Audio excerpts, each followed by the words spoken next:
Hello everyone, welcome back to our YouTube channel Login Aid. Today in this video, I'm going to show you how to invert data in Excel.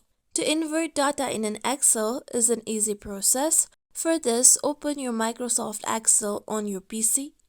Here you can see that I have already inserted my data. Now to invert this data, you need to select the cell near this data.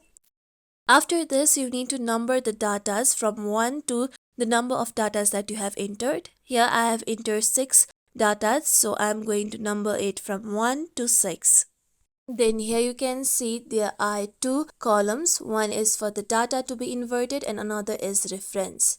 Now you need to select the whole table that you have created. Then you need to click on data option on the top. Now here you can see sort option. You need to click on sort box. After this, here you can see small pop-up box. Now here you can see column option. You need to click on sort by option and then select the column in which you have entered your numbers of data.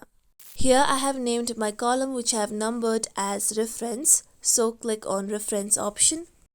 After this, here you can see auto box. You need to click on the given box and then select largest to smallest. After this, click on OK option. Then here you can see that the given data has been inverted. You can remove the reference column if you like. This is how we can invert data in Excel. This is it for tutorial everyone. Hope this tutorial was helpful to you all. If you like today's tutorial, make sure you like, share, subscribe to our YouTube channel for more tutorials like this. Thank you for watching.